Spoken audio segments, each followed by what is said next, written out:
Hello, I'm John from the Haunt Informer, And I'm Glenn from Fall Ritual. and this is episode 24 of Fall Informer. And today we have a special guest, Pete from Insanity Haunted House. Hey guys, how you doing? Great. Good. How you doing? Thank you for joining us tonight. Oh, no problem. Pleasure to be here. So first to kick it off, you guys are located in Peru, Illinois. Yes. Where exactly is that in relation to? We're out from the east. We're both from PA. So for the East Coast people, where is Peru, Illinois? It's I'll just put it in a reference to Chicago because I don't reference Illinois as Chicago. So we are about 75 miles straight west of Chicago. Okay. So it's a little quite a ways from Chicago actually. Okay. So you're closer to like St. Louis or Actually, I would say probably middle point between Chicago and St. Louis, or that's where. Okay, awesome. When did you get into haunts and the whole haunted attraction scene? How long ago have you been in the haunt scene? So, I mean, for me, it started. You mean professionally or just in general? In general, you personally growing up into what you're doing now. You know, like a lot of haunters, I used to go to a haunt when I was a kid. It was in, I grew up in Melrose Park. It was called Amling's Haunted House. It was one of the first in the country, actually. If you look into Amling's Haunted House, it was one of the first walkthrough attractions in the United States. And with the exception of like, Haunted Mansion or something like that. And I don't know why people ask me this question all the time. Why haunted houses? Why Halloween? I honestly, I don't know. I don't know what happened, but I can tell you as a kid going through that haunted house, it was one of the dumbest scares ever. But every year, it never changed. The haunt was exactly the same thing. It was $1 to go through this place. You had to walk past this gorilla behind rubber bars. That was like the finale of this thing. And it was terrifying. And I'm a kid, and like a lot of haunters, I mean, I would, build haunts in my bedroom being in second and third grade. And a lot of times it turned into just like a pig pile and beating on my brothers as they came through, but it was still a haunted house. And from there, it just, my whole life, I've been a Halloween guy, and I've been a kid building mannequins in my front yard. And, I knew I wanted to do a haunt one day, and it started with, like many people like a yard haunt, and I did graveyards, started building graveyards, started building zombies, and then I had a 3-car garage, and I was like, you know what, I'm gonna build a freaking haunt in my garage. And from there, I've spent weeks building it just to be open on Halloween night and just have tons of people go through it. And then I was just like, I'm doing it. So that's kind of the history of it. Awesome. And now, how long has Insanity been open? So our current location, this will be our 5th season there. We were in another location that was closer to Chicago, probably 35 miles closer, maybe 40 miles closer to the city than we currently were. We were inside a mall, and we lost the location. The mall shut down, like a lot of inside malls are doing. And we came out there. So this will be our 8th season. Okay. Yeah. Nice. And you guys now located in the Peru Mall. In the Peru Mall, correct. We were in St. Charles in the Charlestown Mall, another indoor mall. And when we left there, we were the last thing. And Charlestown was a huge mall, and it was, there used to be an amusement park in it. I mean, massive mall. Wow. And when we left, we were the last thing in that mall. And they said, yeah, no more. That's it. We're done with this. And we're closing up shop there. And it's funny because they were like, you have to get out of here, and we're building condominiums, and we're doing all these things. And they put a construction fence around the place, and to this day it still sits just exactly like it did when we left. Wow. It didn't even change. They did nothing. No, Nothing to it. That's Wow. yeah, no, That's insane. yeah. Well, the first question I have for you is, I read in a review of Insanity Haunted House that there was a curtain maze in the circus area of your haunt, and I always love a good curtain maze. And I wanted to know what have been the best reactions to that maze in your haunt. Yeah, I should have had some of the actors with me for this interview because they have more. I spend more time watching security cameras and things like that. But it's a very confusing area. We try to make it confusing. We have it set up to where it's kind of easy to start getting through it, but as you're making your way through, it gets more confusing. And then we have it set to where basically the clowns in the area control where you go. If they Oh, want to send nice. you somewhere, they send you somewhere. If they want to give you the right way, but depending on how busy we are, because a lot of times they'll be like, hey guys, stop sending in the wrong way. 'Cause we're getting back." But they're clowns, they want to have fun in there. So Yeah, yeah. Yeah. Oh, that's great. Now, do you have strobes in there, or is it just have to find your way out of the curtains? it's not strobes. I used to do the old clown area was more of a black lit glowing type deal. Oh, We changed that years ago. You try and change every year. Every year Yeah. we're changing 3 to 4 rooms of the haunt, just because you have to change it. If you don't change, you will get passed. That's how this business is. Mhm. So we went to this new one, and it's not strobes. It's just more of like circus multicolored lights. Oh, okay. You're going through it. Yeah. So kind of like this, like the disco ball, or like a different, Similar to that, different Lights. ones. Yeah, some are kind of strobing, some are not, but similar to what you're talking about. Yes. Okay, cool. Thank you. Yeah. Awesome. So I know you guys do some off-season haunts, and the one that really intrigues me the most is the one coming up called the Easter Casket haunt. Yeah. Where did that idea come from? The doing Easter, because there's very few haunts out there doing Easter ones, and I think the idea is great. So where did that idea for that come from? So it really stemmed from, we're fortunate enough to be inside a mall. So, I'm able to work. I was working there today. I was there, so it's nice to do that because I'm able to take my time, and I'm under pressure. And usually I try to, by August, I want my build done, and so I know a lot of haunts do different ones. There's some haunts who do St. Patrick's Day, some do Valentine's Day, some I wanted the big three: Halloween, Christmas, Easter. That's it. You know what I mean? And I think in my area, my market is, you have Christmas, which is, right after Halloween. Everyone loves our Christmas show. They come out for it. But then I just give them kind of a lull. And there's really nothing going on. You know what I mean? I don't do Mardi Gras or nothing like that. By the time Easter hits, people are like, hey, I want to go to a haunt. I'm into something here. And it's something, honestly, it's something to do in April. Well, what is there to do in April? You know what I mean? So, hey, let's go to the haunt tonight. You know what I mean? And we get a huge following on it, and people love coming out for it. And, like all my events, though, it's not like my Christmas show was not like, I don't do it like Christmas threw up on the haunted house. That's not how it is, but it's very Christmas themed. You know what I mean? Same with Easter. Now, Easter is an event where we call it the Easter Casket Rotten Egg Hunt, and you are looking for eggs through the house. We don't change up the show, though. So you go through and you try and find eggs, and if you find eggs, you get prizes at the end. And if you find a couple of the golden eggs we have hidden, you get a good prize at the end. People love it. Again, something to do, and it's different. You know what I mean? So, but you still have people going through the house for Easter.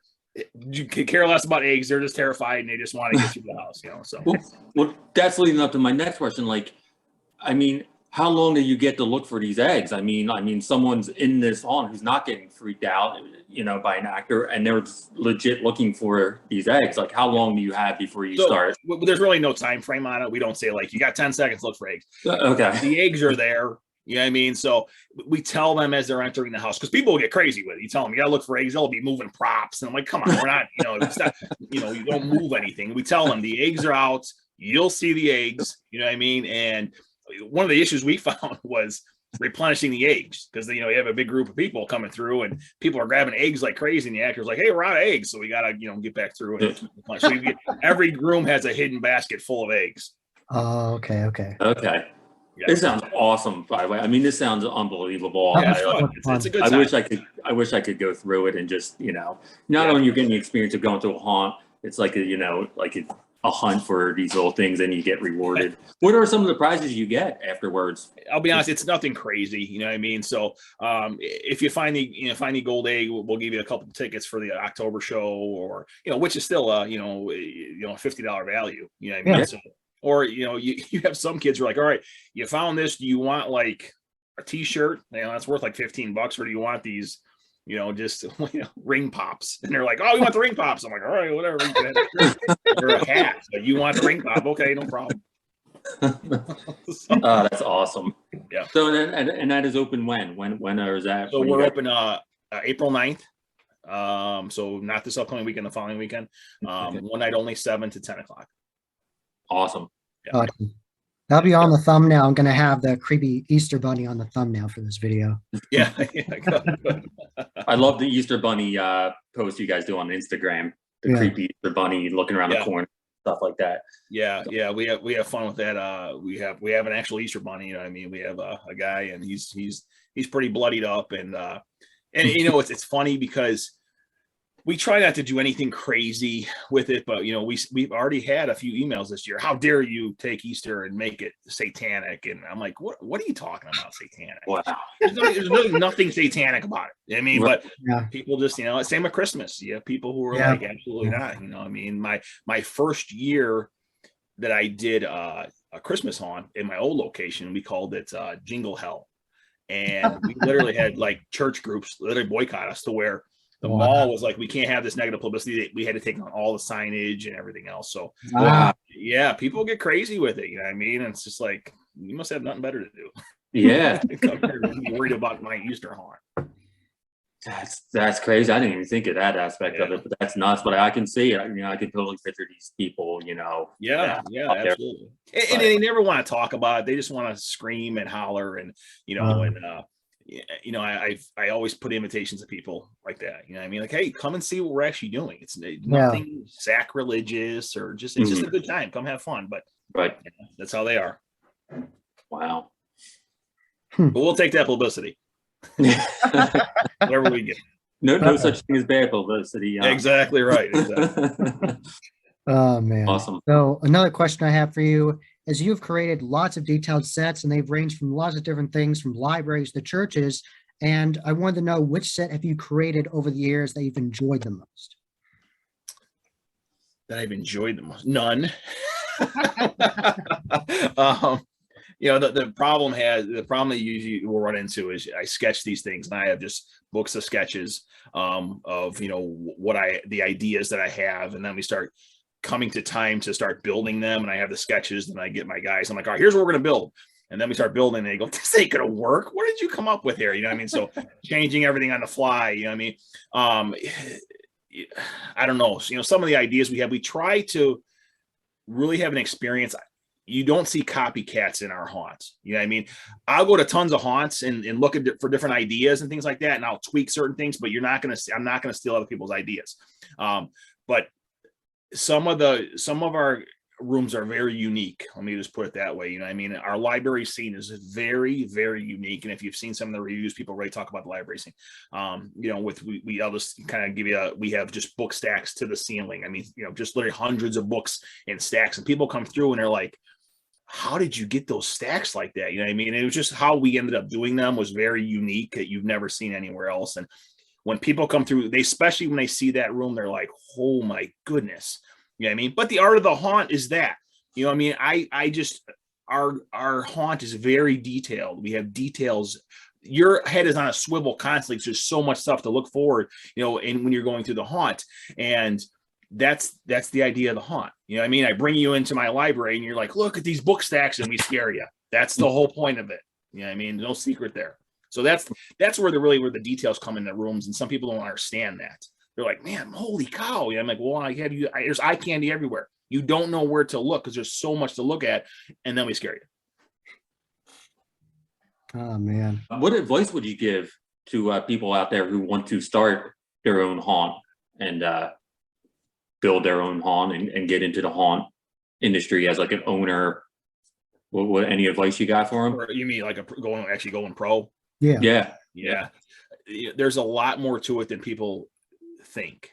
Yeah, you know, when I did it, honestly, mine came from Craigslist, to be honest with you. I was searching Craigslist, and there was a haunt that went out of business, and they were selling 3 semis full of lumber, and they were like, hey, come get it. And I drove there, made them an offer on it, and they took it. I went from building a haunt in my garage to all of a sudden now I have this, you know, at the time, 8,000 square foot place.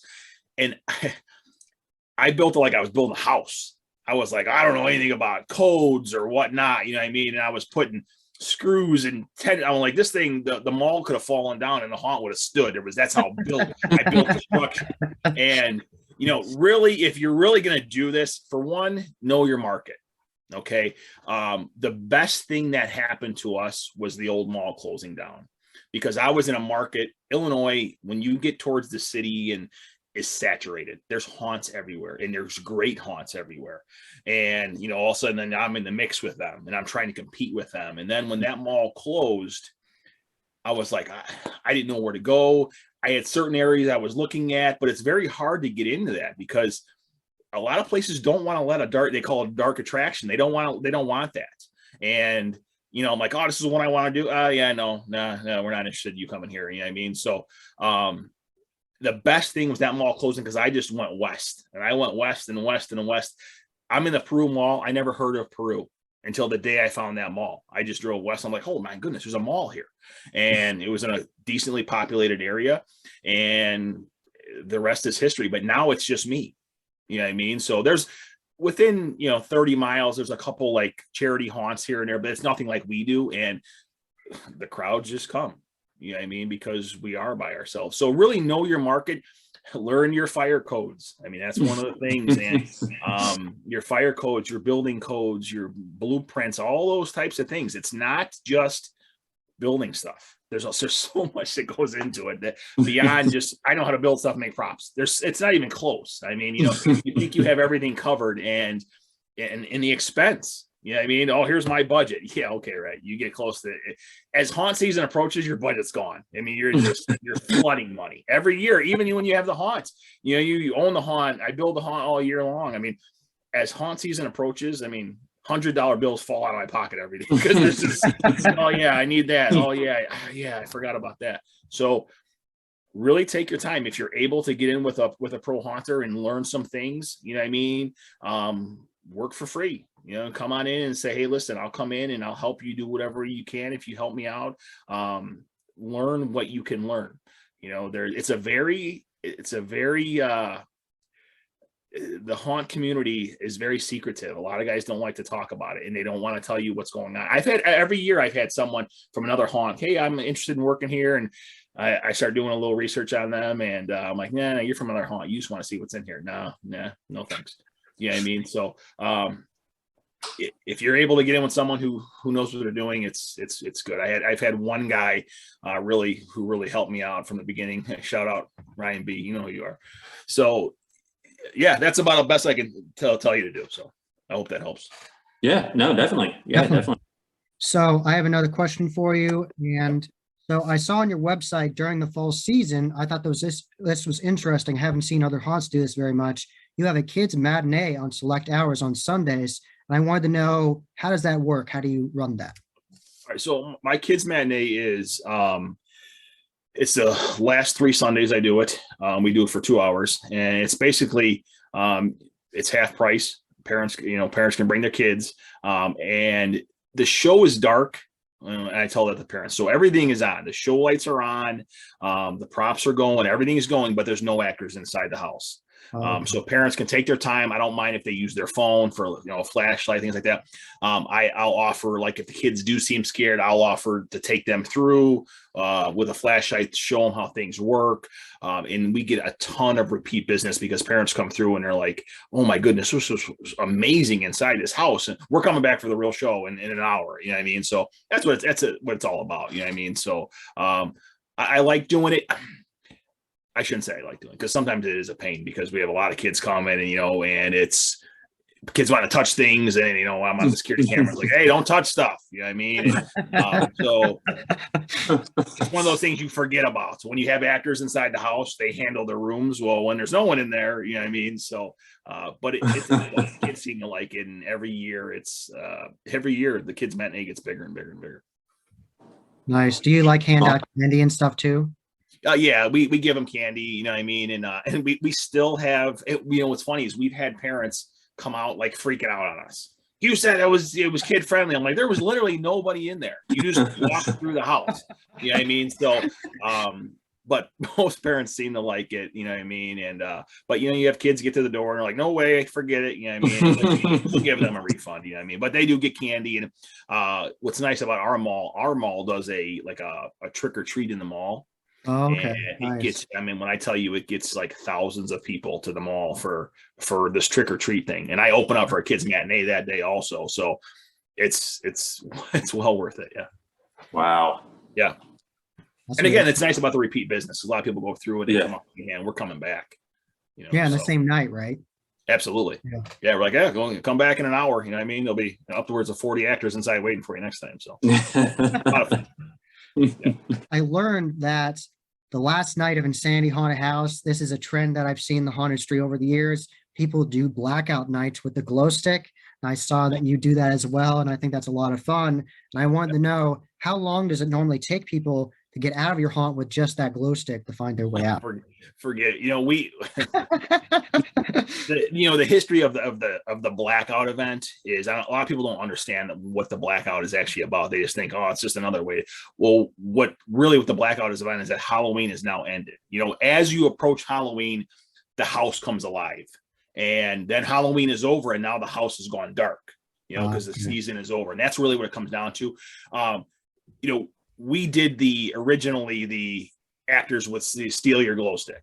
Yeah, Well, that was bedlam. Forget it. There's just, you can't do that because people are just, I mean, literally walking the halls. I mean, they have no idea where they're going.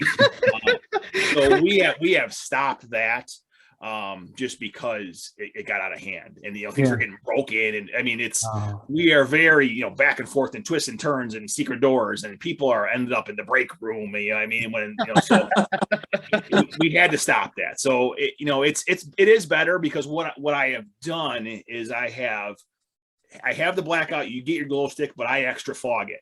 So I'll use extra fog on those nights. So the glow stick doesn't do anything. You know what I mean? It kind of gives them a perspective of where they're going. But yeah, no, it takes a long time. Let's put it that way. it takes a long time. And with stealing the glow sticks, it was, we're watching them on the security cameras, and I'm like, oh, another glow stick got stolen.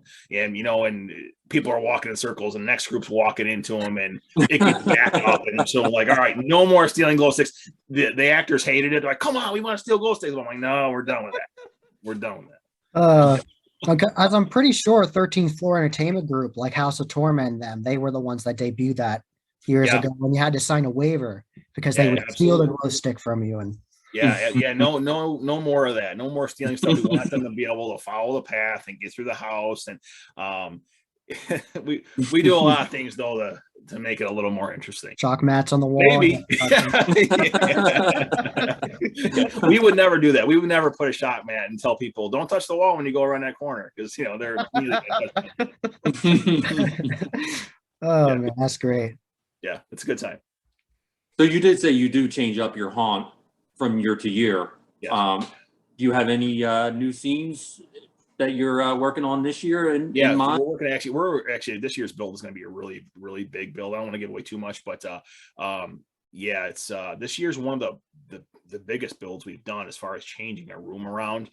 So we're actually we're turning 4 rooms into 1 big room. So there's a lot to it, because what happens especially in like my location, because I work all year long, the haunt is there. You know what I mean? It's already, I don't have to take things down. But the problem comes into play is because the haunt is there. When I want to change a room in the middle, I have to take down like half the haunt because I can't get into that room. All the things I want to move in there and stuff, because it's just too many twists and turns and trying to move. It's just not possible. So when you're trying to do stuff, it's a pain. It truly is a pain. I'm like, okay, I want to bring this into that room, so I got to take down 20 walls just to bring this into that room. Right. Yeah. We've talked to people before who have haunts in malls, and they've run into the problems where like they have this huge idea, but it's obviously not feasible to do inside a mall with a low ceiling. Yeah, that's one of the things that the ceiling thing is. That's the one downside is you only have the 12-foot ceilings inside there. You know what I mean? So I do encapsulate the top of the house with just the scrim. You know what I mean? So you don't see the ceiling tiles inside the house, but it's very difficult. Then you got again running those fire codes. You got to be careful with what you do. We've tried a whole lot of different ways to do it, to cover the ceiling up, and that fire marshal comes through and is like, nope. I'm like, okay. So we found that the scrim works best because water goes right through. It's no big deal. But that's one of the things that the downside of the mall. That's probably the only downside of the mall is the ceiling. Yeah. Right. But we don't want people looking up to see the ceiling. So that's why we. Right. Sure. Yeah. Awesome. But So I actually just thought of one more thing. Yeah. How productive was your transfer this year? Because I actually went to it this year. Oh, Transworld is great. I go there saying I'm not buying anything, and then my credit card starts smoking while I'm walking through. So, yeah, I've never seen that before. But the thing is that I'm buying stuff all year. You know what I mean? So, my storage area just gets, built up. And I'm like, oh my goodness, do I need that? It's really cool, but I don't want to store with storage because my storage looks like it's so out of control. I have every piece of, that's a good piece of advice for people too, who want to do a haunt, is start getting stuff in storage, and because you never know what you're going to do or what type of idea. And then with the cost of lumber right now, forget it. There's just, you need to wait a while before I can't even imagine this haunt, would have cost me triple now to try to build from what it was back then. right. Yeah. Just build up that stuff, dressers and all that kind of stuff. So you never know what you're going to need. Lamps and, so. Nice. Cool. Did you have an issue with actors this past season? I know a lot of haunts had issues with actors getting actors in, but do you have like a core group of people who always come back? Yes, I have a fantastic crew. I mean, my crew we call them the Insanity Crew. That's who we are. They're just fantastic, top notch. I have a lot of good ones who are here every year, who want every single night. They want to be there. They can't wait. All year long. They're emailing me, keeping in touch, and hey, and we have our own little chat room and stuff like that. I'll throw stuff out in our personal room. Hey, guys, I'm gonna be at the haunt this weekend. I need someone to come paint. And people will just show up and paint. Just things like that. But yes, this year was very challenging. I mean, and everyone seemed to run into the same issue, or I should say last year anyway. Yeah, we had a lot of people who had double scares and and build scare boxes and things like that to make the illusion that there was a lot more actors than there actually was inside. And a lot of call offs too, but we had to do that. Where in the past it would be like, I got the sniffles. Yeah, come on, suck it up, get in here and scare. But now we're like, no, stay home. No, don't come in. Yeah, right. So, but yeah, we made it work. I mean, we were kind of used to that from years past. My first couple of years, I mean, I can tell you that talk about a skeleton crew. I mean, we would stage different costumes in different areas, and it would be scare somebody, run out an actor door, run down a corridor, strip into a new costume and wait for them in the next room. I mean, we would do that. Yeah, it's Wow. It's funny. Right now it's funny, but we did that consistently. And we had actors who would do 2 and 3 different rooms. They're talking different, changes in a costume and a mask in the next room over, and they do it again and again. Then they have to run back and change back again, just to try to give that illusion that we had more actors than we actually did. And it was, we would just be drenched at the end. I'd be calling my neighbors, hey, I could use you tonight. Please come. You know what I mean? So, but you do what you got to do. Yeah.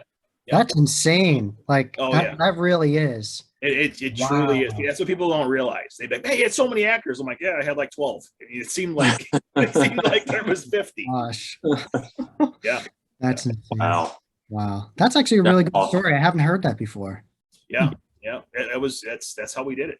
We literally did that, and we had the actor corridors, and it would be like you would just, as you were leaving the corridor, you were ripping out of your clothes and you were running down this corridor, changing on the fly to get into the next room, and you would just piggyback each other. The next guy would get it, he'd go to the next one, and we run back and do it again and again and again. Yeah, it's crazy. Definitely shout out to all this. Yeah, but that's how you got to survive. That's how you have to do it.